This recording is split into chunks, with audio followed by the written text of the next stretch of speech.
was alone and afraid. They said I wasn't ready for you. They said a baby's a big mistake. I had no choice, it was all I could do. This is Peter Helland on Citizens for Community Media, and the show is called Eutrapelia and Sobriety. Eutrapelia is a Greek word, and it's found in Ephesians 5, verse 4, and it says,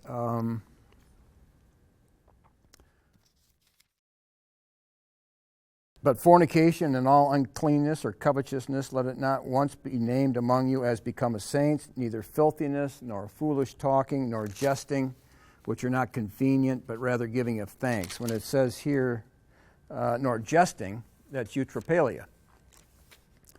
And that's what we're going to talk about. But before we talk about that, I just got back from the March for Life in Washington, D.C. And a friend of mine used to stay with me. His dad graduated from Notre Dame in 1946. My dad graduated in 1943. And he lived up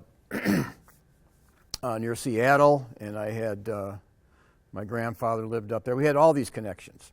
And so when I went to the March for Life, I had all day Sunday to spend with him.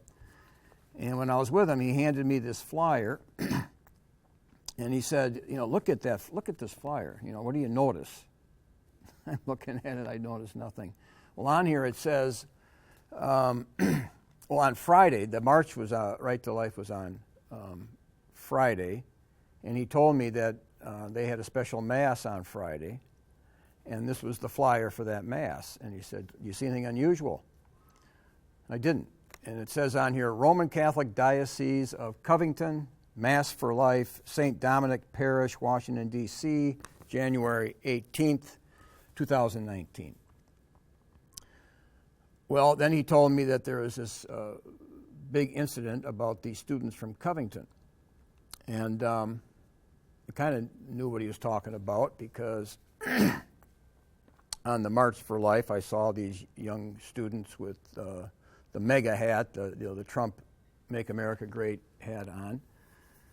And, and then I looked up on the internet to see what was going on. Then I saw Tucker Carlson's commentary that these students from Covington, right across the river from Cincinnati, were given a black name, and then when the evidence came out, they were vindicated. So what was going on there that got him in trouble? And my observation on that march was these are probably the top 5% of the kids in the country as far as righteousness. They had students from all over the country, Right to Life people. I think Notre Dame had quite a few. But high school and college just flooded this. The 46th year they've had this march, and maybe this is my third time going there. I told my friend that I went with, I said, I don't see any tattoos on these students. And I said, it's like I'm in a purity march. They have, high schools have these purity rings. They're going to be a virgin until they get married. That's what it felt like. The girls didn't have any makeup on. You just don't find students like that. And my friend said, when he was at the Mass on Friday for these Covington students there at St. Dominic, and he said, I think he said the bishop sent him out, go out and do the work of the Lord and be on your best behavior.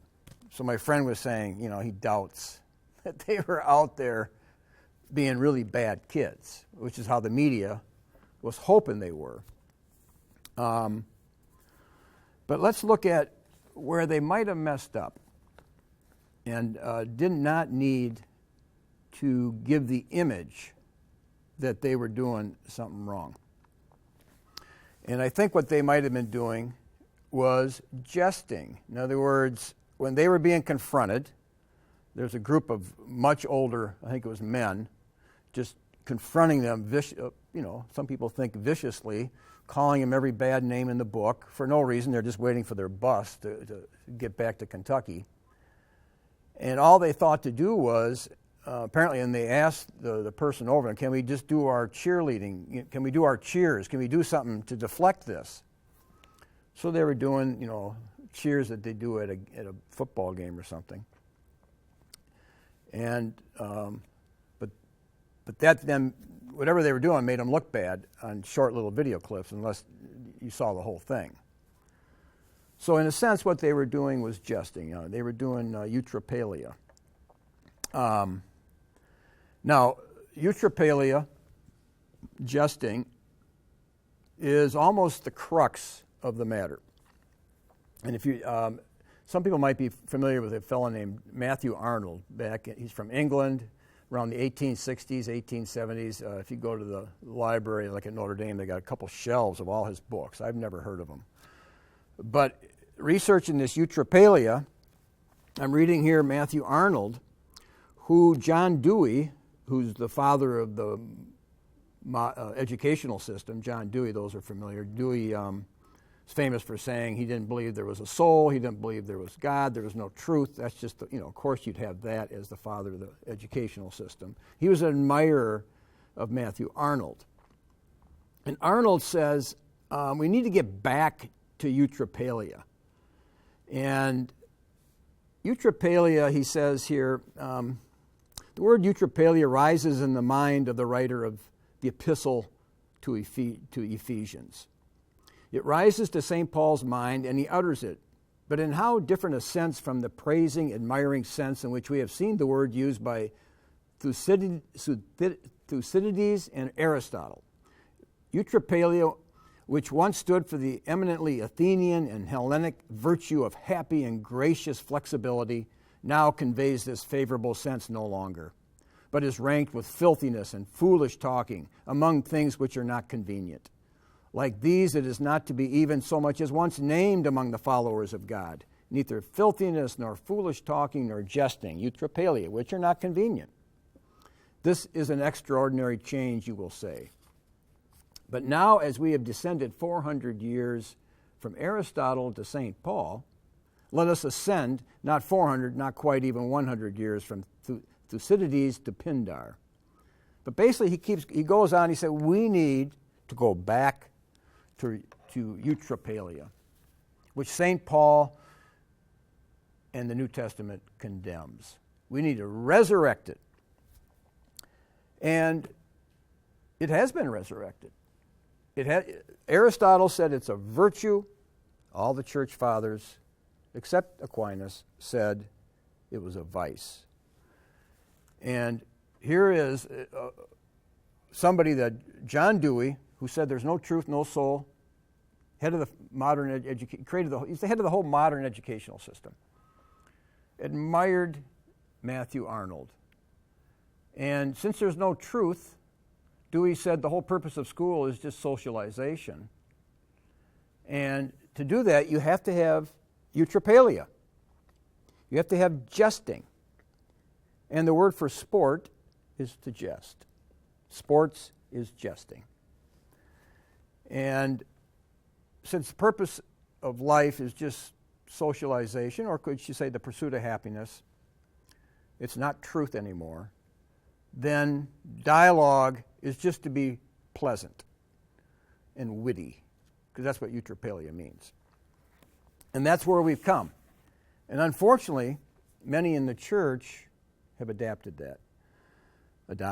And the Catholic Church is the ones we're going to pick on here a little bit. We're going to read from what the Catholic Encyclopedia says is the greatest orator behind the pulpit of all time. You can look it up. This guy's name is Francois Bossuet, Bossuet, and he wrote this about 1690, perhaps. I think it's about 1690. And the reason I looked up Bossuet is that I did a show on the theater with William Prime's book, Histriomastics, about a 1,000-page book, and then I had John Witherspoon, who's basically in my mind, the main founder of this country, the only cleric, tutored over 100 of the founding fathers. And Witherspoon, his book was only like 150 pages, but Witherspoon condemned the theater to the point that he got the Continental Congress to condemn the theater, make it a law. No officers could attend theater. It's way too corrupting. And William Prynne, 1,000-page book, just as a lawyer, just gathering all the councils, all the church fathers, what they said on theater, stage plays. And he, for having that published, Queen Mary, which is named after Maryland, King Charles, had him put in prison for life and had his ears mangled. And fortunately, he was able to get out because that was the time of the revolt. They beheaded King Charles for being so corrupt. But in the comments on YouTube, and of course right here, this show is here for public access television in South Bend, but on the YouTube comments, people were saying, well, that's the Catholic position. Sorry, that's the Protestant position, and Catholics are totally different when it comes to theater. So I said, I don't think so to myself. I'm quite sure that it's not, because Catholic is holding to the church fathers. I mean, that's what it means to be Catholic. The universal belief of the church fathers. That's the Catholic position. But let's get a contemporary Catholic, and that would be Bishop of Mainz of France, Francois Bossuet, who the Catholic Encyclopedia says is the greatest orator of all time ever behind the pulpit. And what happened with him was there was a situation in France, Paris, that a priest wrote a book trying to establish that the plays in France were fine. They were completely decent to go to, and anybody can just feel free to go to these plays. Well, that was a shock. Here's a priest saying it's all right to go to the plays. The church had never taught that. So the godly men went to the Bishop of Mainz, Bossuet, and asked him to counter that priest, which is the job of a bishop. A bishop's job is to contend for the doctrine, mainly by preaching and writing. And any bad thought or any bad writings that come in, it's his job to attack and defend, which he did.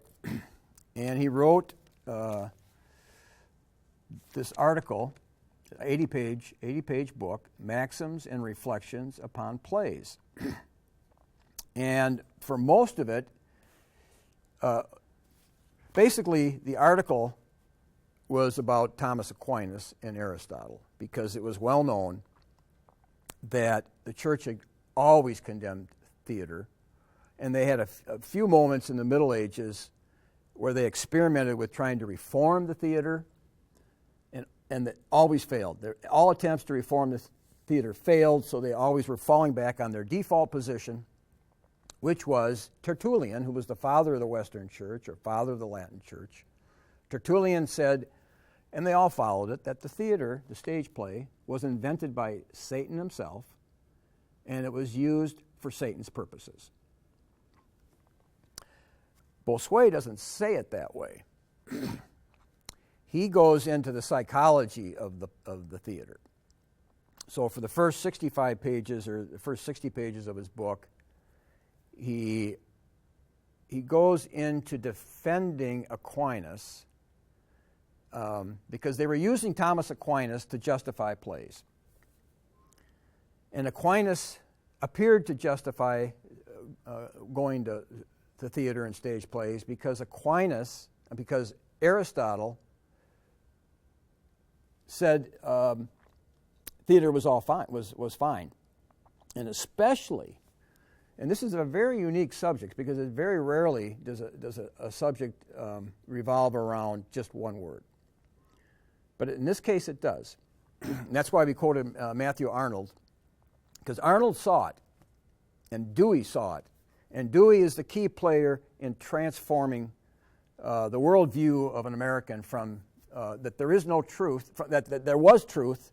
He transformed it so the mindset of most Americans is a postmodern mindset.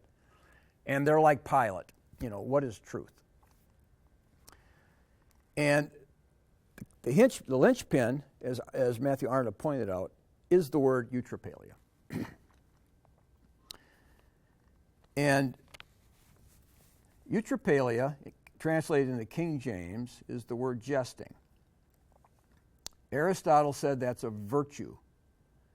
And let's read what Bossuet says as he jumps into that word. We're going to skip the first 60 pages because the first 60 pages was trying to point out that what goes on the stage is always evil.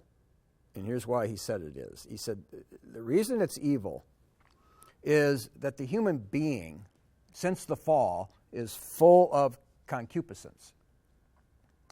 And concupiscence is a word, if you look at that word, it has the word Cupid. And you've heard of the, Cupid is the one that shoots the arrow of love. Well, concupiscence is sinful desire, but especially sexual sinful desire. And he says, like he quotes Augustine, that we're just, everything in us is just oozing with sexual desire that could easily be drawn out. And that's why women are commanded, to dress modestly. Please dress modestly, because men are out there just, anything can trigger them. Well, theater, the purpose of theater is to draw out that concupiscence, is to draw out that excessive sensuality. And the reason, Bossuet says, the reason people go to the theater is to titillate that concupiscence. And that's what the actor's there for, is to draw it out and show love on that theater. And it's always this love, sensual theme. Bossuet says here in chapter 31, titled Reflections upon the Virtue, called by Aristotle Eutrapelia. Now, we just got done reading that Eutrapelia, it's only in the New Testament one time, in Ephesians. And it says, "Don't be deceived with empty words, for because of these things comes the wrath of God upon the children of disobedience." And it lists six things that don't be deceived by. Because of these 6 things, if you practice them, or if you're a partaker with them in any way, a spectator is a partaker. So if you're a partaker with these 6 things, fornication, uncleanness, covetousness, filthiness, foolish talking, or jesting, eutrapelia, God's wrath is upon these children of disobedience. Be not ye therefore partakers with them. Now, Aristotle said, no, eutrapelia, jesting, is a virtue. Eutrapelia is a virtue. And Aquinas, because Aristotle was so sacred of a name at his time, Aquinas went along with that. He ignored what the text said, literally ignored it, and went with Aristotle. And so where it's a vice, it's condemned, Aquinas said, no, it's a virtue. And that opened the door to theater, opened the door to sports, football games, you name it. This is what opens the door to all this. They called it diversion. And the word eutrapelia, and let's read how he says it. He'll go into it here. Bossuet writes, "After having cleared St. Thomas from those aspersions cast upon his doctrine, which charge it with all those vicious and extravagant practices already mentioned." In other words, they're trying to say Aquinas approves all this wickedness that's on the stage. And he spent 50 pages pointing out Aquinas did not approve of any of that. Yeah, in theory he approved the stage. He approved the idea of the stage, and you could go. But he said no filthiness, no silly talk, none of that could happen. No fornication. Well, that pretty much eliminates almost all plays. So he says Aquinas is vindicated that way, but Aquinas did create a problem, he says. I think myself obliged, with all the respect due so great a man, Aquinas, to confess ingeniously that he seems to have swerved a little, if not from the judgment and real opinion, yet at least from the manner in which the ancient fathers used to express themselves upon this subject of diversions. And the entering into this disquisition will be of some service to us, because it will furnish us with rules and principles whereby to pass a right judgment upon comical compositions, and in general of all sorts of conversation and discourse which provoke laughter. Now, in the first place, I must be bold to affirm that I do not know of any of the ancient fathers, but who is so far from esteeming drollery in conversation and excellence. Drollery is using pleasant conversation to be witty, kind of to draw out laughter. Drollery in conversation and excellence. He said, I don't know of any church father that thinks that that's a virtue, or hanging it under any species of virtue, as even to look upon it as a species of vice rather, though not in all cases actually and directly sinful, nor such a crime as rendered the person using it liable to damnation. Now, he's saying, now, if you do use, they might call it the ridicule of wit, facetiousness, that if you use your words for the purpose of bringing out laughter, he says, I'm not saying you're going to go to hell for that. However, the least accusation they bring against it is its unprofitableness, which in their opinion lays it within the compass of Matthew 12:36. And if you go to Matthew 12:36, that used to keep people in check. Matthew 12:36. It doesn't anymore, because you don't hear any sermons on it at all.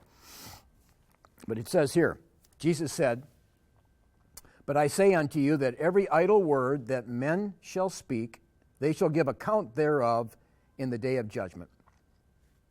For by thy words thou shalt be justified, and by thy words thou shalt be condemned. So every idle word you'll be held accountable on Judgment Day. Now, and he writes, now, how severe soever the doctors and casuists may appear, yet all their censures fall short of Christ, who has made not only evil, but even useless and idle words subject to so rigorous a scrutiny in the great day of account, and therefore we cannot wonder much if the fathers, who understood that text in so strict a sense, agree unanimously in their condemnation of this sort of conversation. In other words, we started out by people in Covington, Catholic youth groups, pretty much all youth groups. It's all about laughter and having fun, which is one of the 6 things condemned. Don't be deceived with empty words, for because of these things, Eutrapelia, jesting, the ridicule of wittiness,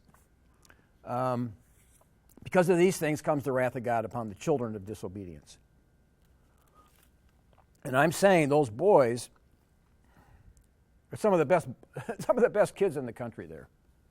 You know, only 5% of people are going to be a virgin when they get married. So most everybody out there is a whore. If you're not a virgin when you get married, the old timers would definitely conclude you're marrying a whore. Picking on the girls here. But those boys were some of the best. However, they fall guilty of jesting. And I'm guessing. I wasn't there directly at that scene. I was there. But jesting is allowed. See, it's a virtue now in our culture, and especially in the Catholic Church, because they've really taken in Aquinas, and almost all Catholic schools not only have a football team, equally they have a drama team, theater. Notre Dame, if you look at their the Observer, the student newspaper, maybe 1/3 is for intellectual something. 1/3 or more is for sports. And then they have a huge section on theater and movies.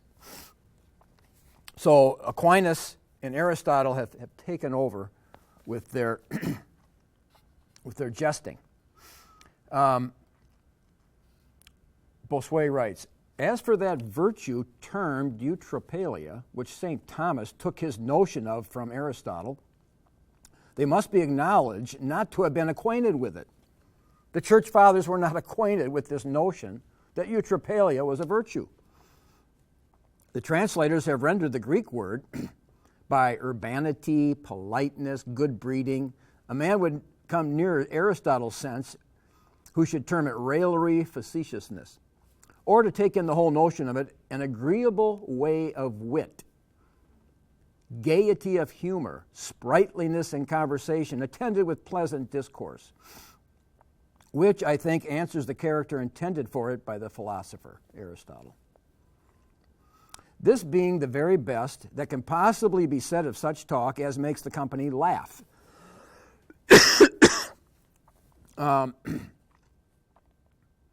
And to this purpose, he explains himself when treating of that virtue in his Ethics. But this is so nice an area of virtue that the very same term is applied by St. Paul to a vice, which we render jesting, but the vulgate, servility, though indeed it do not include abusive language as scurrility does, but may, according to the fathers, be rendered in a more general term, such as tartness of wit, the art of moving laughter, or, if you please, buffoonery. St. Paul calls it, and this, unfortunately, this article, Maxims and Reflections on Place, is very hard to get, and it's incomplete. So here's a word I can't even find. Try to find it yourself. Hard. Some of the best stuff is the hardest to find. The American Patriotism Farther Confronted, which I've talked about a lot, you could never find it anywhere. Now, of course, it's all on you can find it on the internet, but this one is still not on the internet complete. St. Paul calls it something and places it in very bad company, such as filthiness and foolish talking.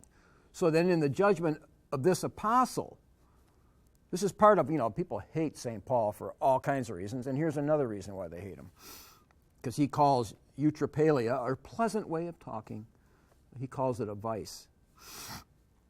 So that, and Bossuet writes, so that in the judgment of this apostle, the three blamable qualities of discourse are being indecent or filthy, the being light, inconsiderate, or foolish, or the being smart, ridiculing, or jesting, or if you allow that rendering, savoring of buffoonery. For all these words have significations which it is very difficult to express in strict propriety of terms. Now, I desire it may be observed that St. Paul gives this sort of talk the very best and most credible name that has ever pretended to belong to it, for he might, one would have thought, have called it, word not there, which is that scandalous title fixed by the Greeks upon the vice in this kind on the exceeding side, and that which Aristotle has distinguished the impertinence and ill manners of prating buffoons by. And yet St. Paul, after having taken this merry and jocular way of conversation under the best figure it is capable of making, and giving it its most favorable name, does not scruple to rank it among the vices. Not that we are from hence to conclude ourselves absolutely forbidden to be sometimes pleasant and diverting in company, but because to be always upon the merry pin, and to make it and make it one's constant business and trade, as it were, to promote laughing, to exceeding faulty and altogether unsuitable. It is exceedingly faulty and altogether unsuitable to the dignity of men or Christians. Let's finish this up because he goes into St. Chrysostom. St. Thomas, who attended but little to the propriety of the Greek text, he's saying Thomas Aquinas was not that great with the Greek text. So Thomas could not make this reflection upon St. Paul's manner of expressing himself. In other words, St. Thomas missed it. But it did not escape St. Chrysostom, who had the skill to observe that the word Eutrapelis does properly signify a man of art and address, one who can with great ease turn himself into different forms and manners. So the Greek word actually means to turn easily. And if you want to turn that into acting, it's kind of somebody who can act another role. You know, you can turn it from one character into another. That would be kind of how it's applied in the theater. But the word itself means to turn easily. Reading again, it means one who can with great ease turn himself into different forms and humors, which agrees with Aristotle's account and etymology of the word. Only the father and the philosopher differ in this, that Aristotle takes it in a good sense, as it implies agreeableness of conversation, readiness of wit, and gaiety of humor, and is opposed to the blunt rudeness and ribaldry of fools and clowns. Okay, so there's a huge difference between Chrysostom and Aristotle, where Aquinas agreed with Aristotle. And the Catholic Church today is tremendously influenced by Aquinas and his take on Eutrapelia and theater. And I'm saying those boys automatically resorted to jesting when they were confronted with that evil. And they should have resorted probably to prayer and praising God instead of football cheers or whatever they were doing.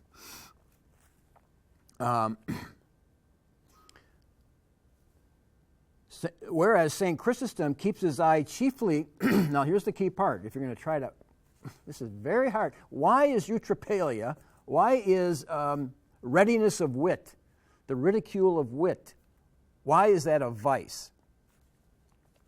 And it's very hard for me, let me just say, because I grew up thinking it was a virtue. I always thought it was a virtue. My generation, all the baby boomers, put it that way, considers this a virtue.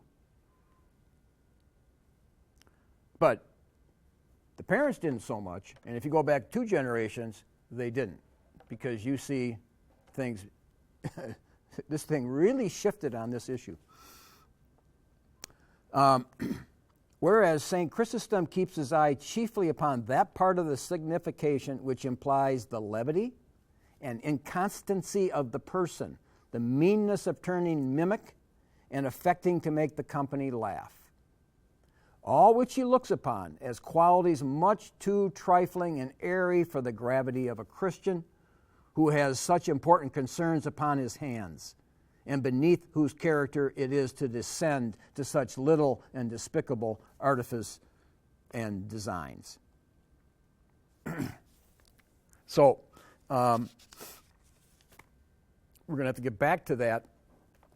This requires a lot, okay? Because this is probably the main thing that has taken down the culture, the main thing that we've missed. And if you go back 2 generations, go back my grandfather, my great-grandfather,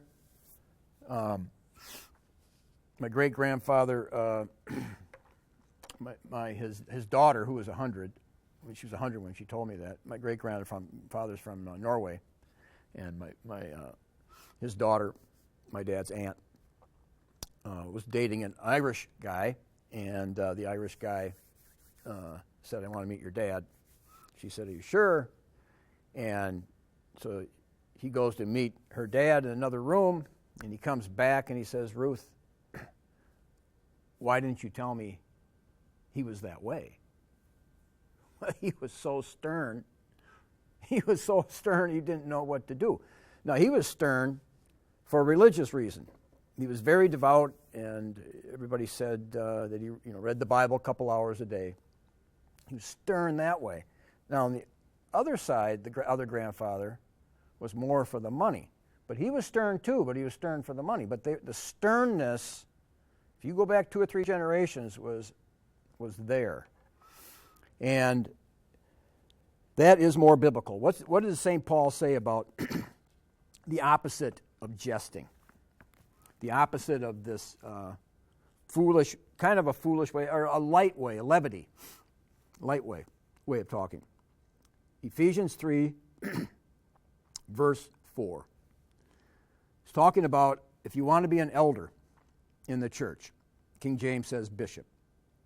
If you want to be a bishop, you have to satisfy certain requirements. And here's probably the most important requirements is this.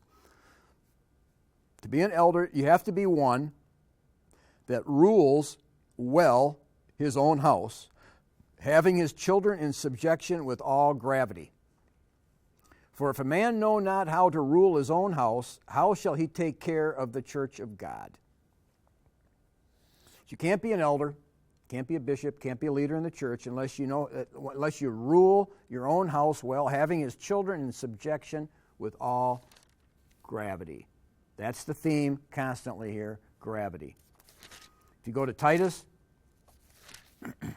chapter 2, talks about sound doctrine. It's all about sound doctrine. There come a time when they will not be able to endure sound doctrine. And then Paul lists in chapter 2 all the elements of sound doctrine, including chapter 1 of verse 1 of chapter 3.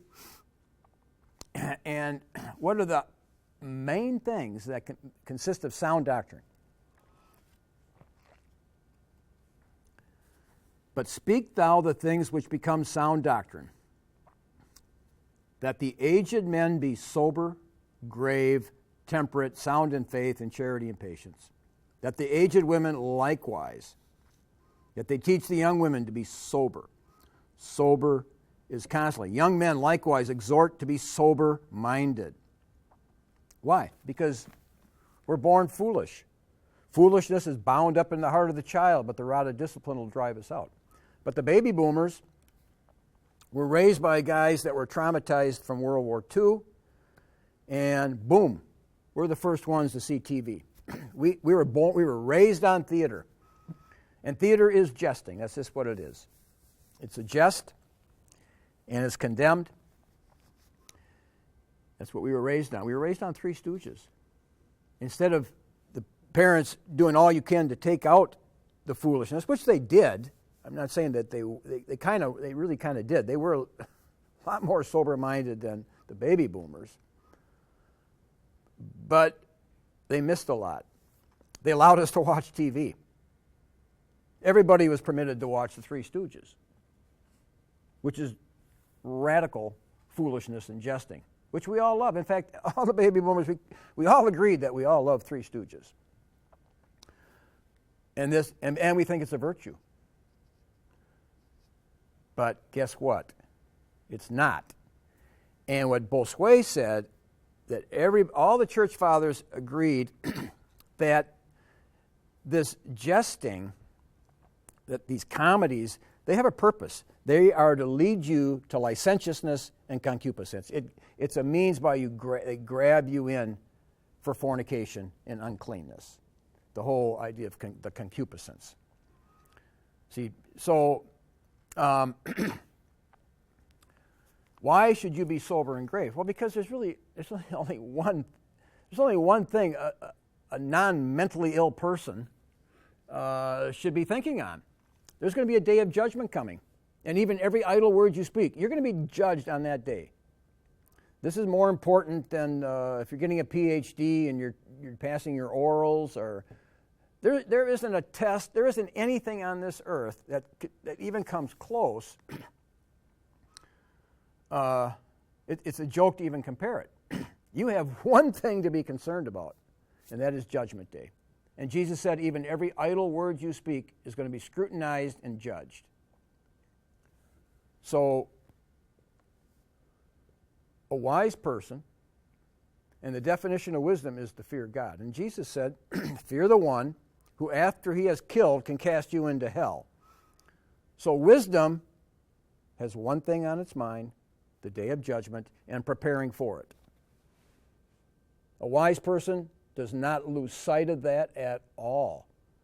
And that's why the church fathers condemned Eutrapelia, because what's if you read Bossuet, he goes into it in great detail.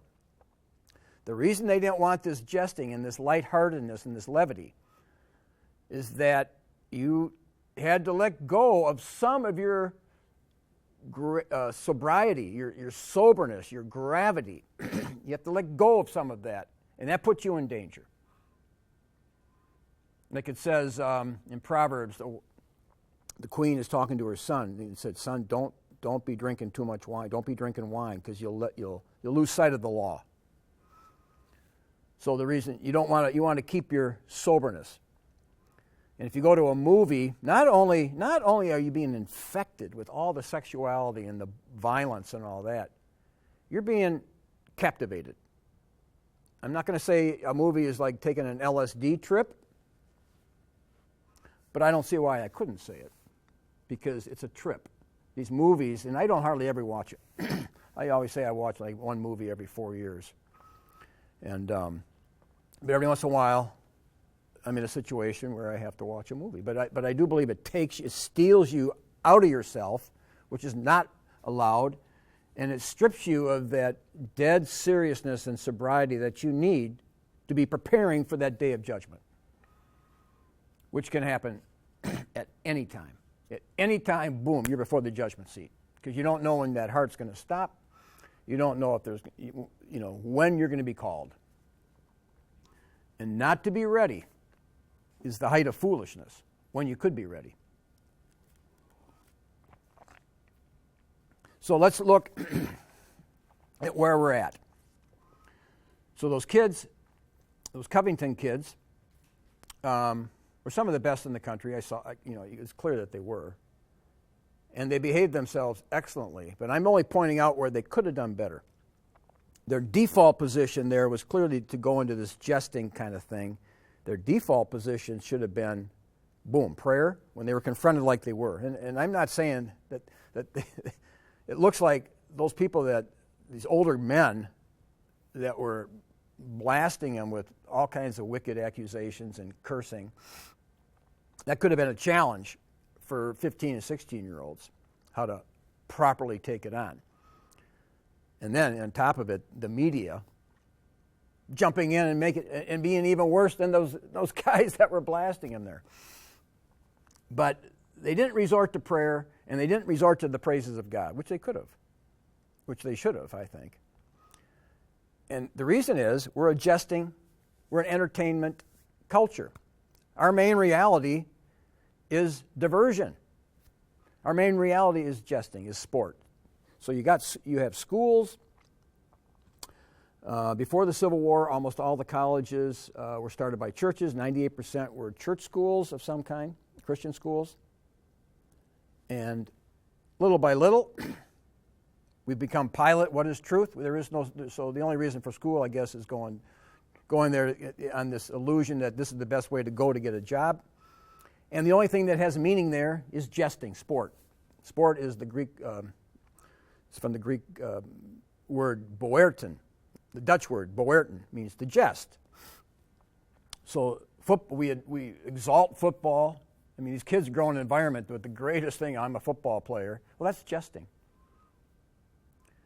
And then you have the cheerleaders, jesting. You can see the sexual connection. This thing all rolls into the package and all heads toward the theater. And the church fathers, the twin sister of the theater was the brothel. They went right together. And I've said this before, but the lowest people in society, I mean the criminals, the ones that were causing the most evil to the culture, was always a given that the actors and actresses were the most evil. But we live in a culture where you could almost you almost want to say, like with Nietzsche, the transvaluation of values, almost everything is the exact opposite of what it should be. And you think, well, that's a crazy radical statement. Well, maybe it's not, because it seems like almost everything is the exact opposite of what it should be. But we can at least start with Eutrapelia. It was always considered a vice, even to the point that St. Basil, one of the greatest of the church fathers, said it was unlawful to laugh, because you never saw Jesus laugh, And woe to those who laugh, Jesus said. Blessed are those who weep. So they really believed this is the valley of tears. Jesus prayed with loud cries and tears to his Father. Never says he prayed laughing to his Father. So you have church fathers, and I'm not saying they're right or wrong. I'm just saying those guys were mighty giants. And if they said it was unlawful to laugh, I'd like to see you counter it. I'd like to see you take St. Basil on and put him in his place. No, he would put you in your place. So then what would you do? Start laughing? So the question is, how serious will it be at the judgment seat? When you die and you're going to be facing Christ, who's going to be your judge, and he said every idle word you speak is going to be judged. You think he's lying? You think it won't be? The old-timers believed it was going to happen. We totally act like it's not going to happen, which gives you to believe that we don't believe it's going to happen. So what happened was, let's just see where we've gotten to. You had World War I. Wars are disastrous for morals. So you had, after World War I, you had a huge shift in morality. It's called the Roaring Twenties. That led to depression. Then you had World War II, which was, what, 10 times worse than World War I for America? I mean, how many men died? So you have World War II, and the morals were horrendous. The morals in World War II, the rapes, the fornication, the sexual immorality in World War II was way off the charts. And there were 16 million soldiers, from what I know, went through World War II, and they were infected with gross immorality. And I don't picture a lot of those soldiers criticizing another soldier for all his gross immoralities, which they saw. So we were raised by those men. So most of us were not told, son, it's wrong to fornicate. No, they weren't told that, and it's hardly ever told in Europe. You know, sex outside of marriage is a nothing in Europe, and we're not that far behind. Well, with that came, after World War II, with the TV. Now, the TV is theater. It's jesting. It's sitcom, it's doing things to create laughter, that's comedy, or tragedy, the passions of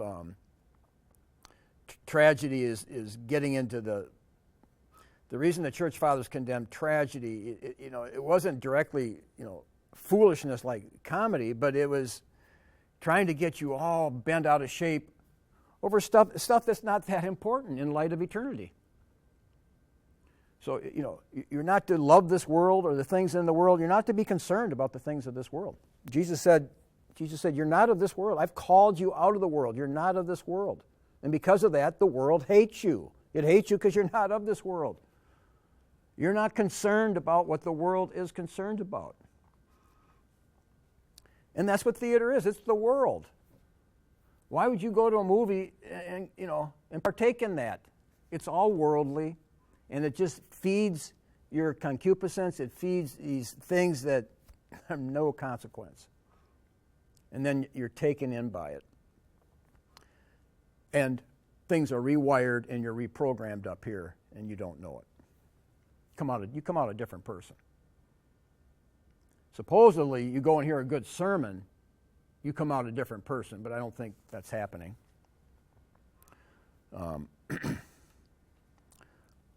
Guy named Richard Baxter, he's one of the greatest Puritans and independent, came to the conclusion that very little happens when people go to church to hear a sermon.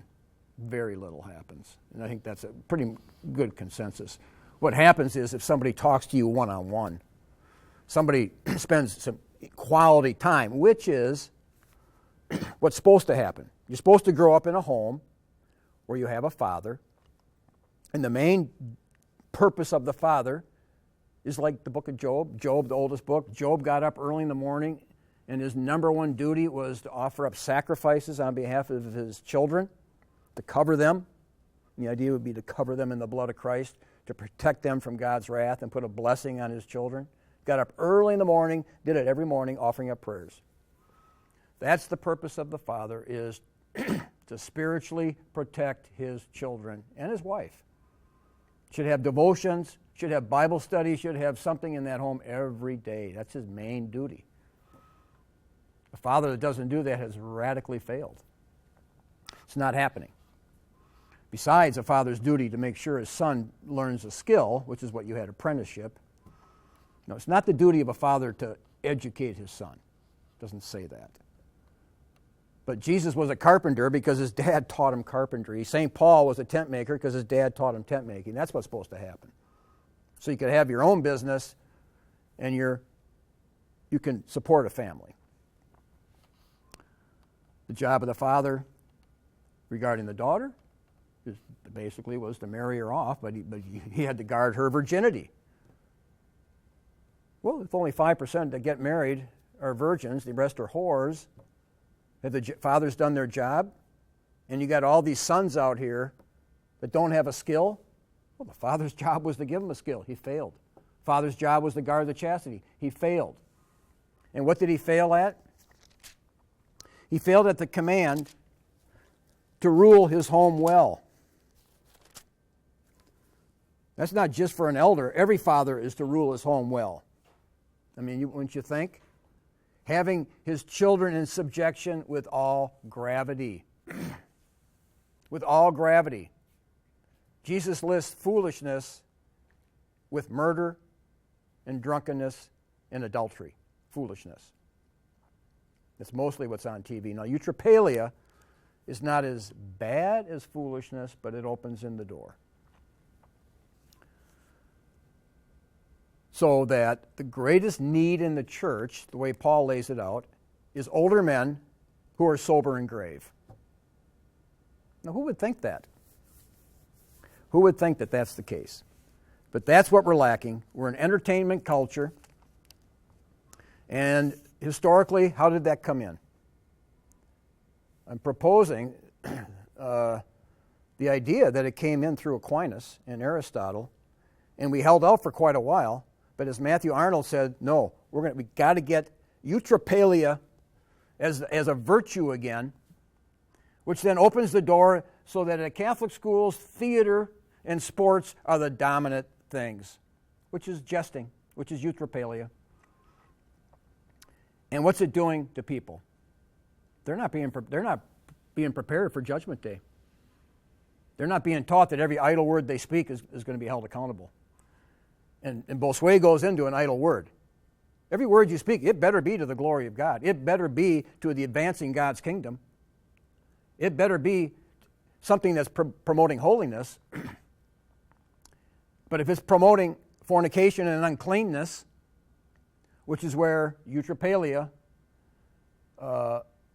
silly talk and jesting, that's what they point out. That's in the camp of the fornication and the uncleanness. And I wish I could say I'm a model of this. No, I was raised thinking all this jesting was a virtue. It's very hard to get it out, especially amongst the baby boomers. This is a virtue amongst us. And the baby boomers produced the millennials. This jesting is just gone crazy. So unless we turn Eutrapelia back into a vice, which is going to wipe out a lot of stuff, it's going to be a revolution. Unless the church gets that back,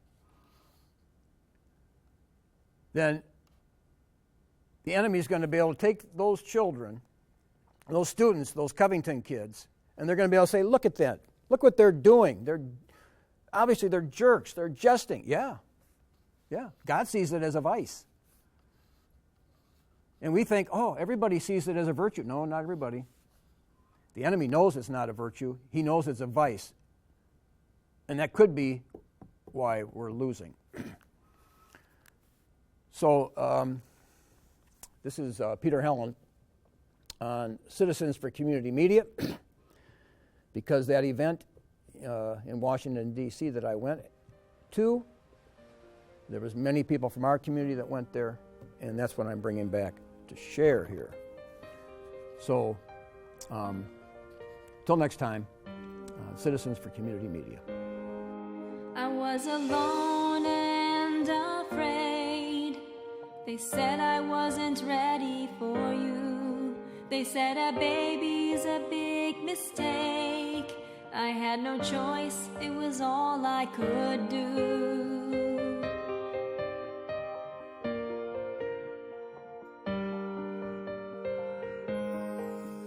God alone ordained all your days for you.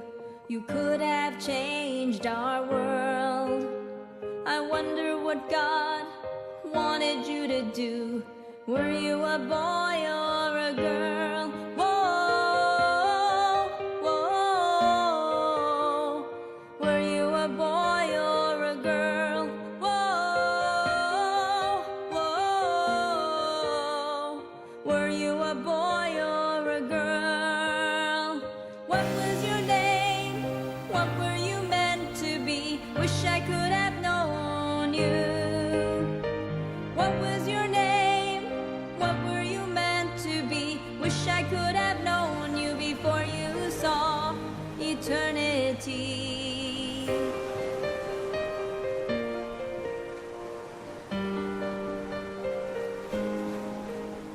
Forgive me for what I've done. Tears flood my heart. Forgive me, my child, my little one. You never had a chance to start. Whoa,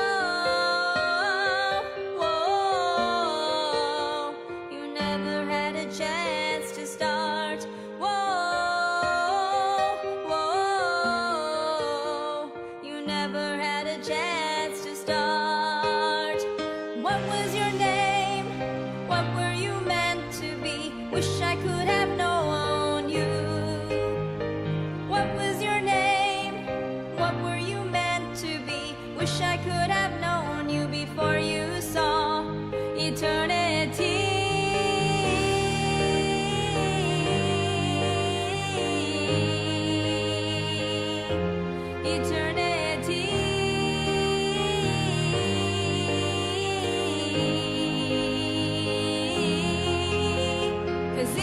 The darkness, there's hope that I'll see you again one day. And when I see your face, I'll know in heaven we'll have so much to say.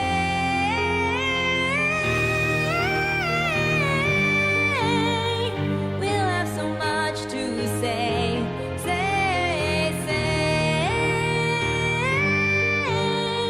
We'll have so much to say.